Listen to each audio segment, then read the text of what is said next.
Rob Haimson. I think I started when I was 14 years old, and I was a car hop at A&W, and it was mostly to get out of the house, make a little money, because we had 7 kids in the family, and there was not very much money, and then I just never seemed to escape. Mm-hmm. After my A&W experience, it seemed like part-time jobs were plentiful in the industry. After college, I went to work for steak and ale restaurants, and somehow that led me to Greeley to work with some investors that were opening a fine dining restaurant based on a James Michener theme.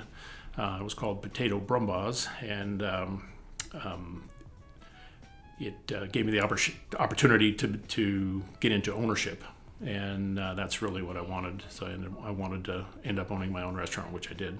Oh, I've had several. I had a concept called the Neighborhood Grill, and we had about 10 restaurants.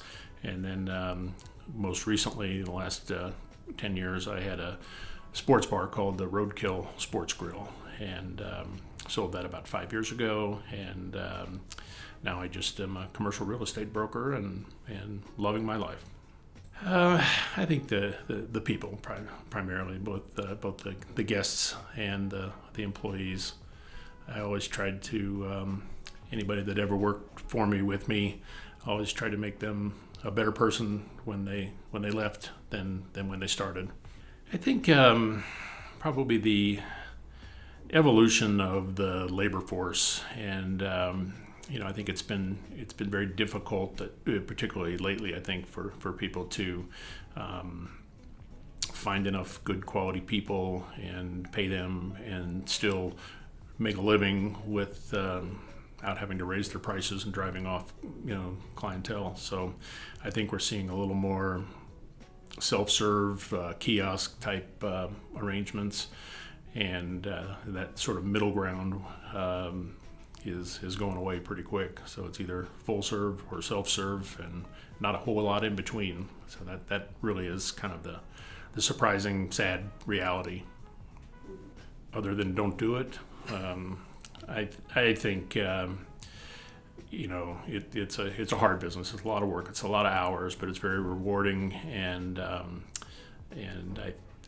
think there's a lot of success that can be had, and I think you can start out flipping burgers and end up owning restaurants, and there's not that many industries that you can have that opportunity. So I think my 2 goals were always to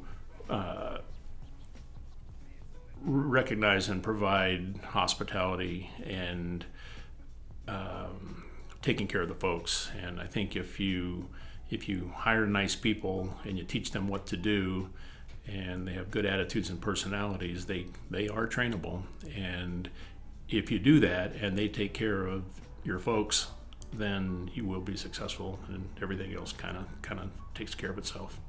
I would say that owning a restaurant that was themed after a James Michener character, he actually came to my restaurant one time, and we had the opportunity to serve him and talk to him about the book and about the character, and that was very special to me at that time.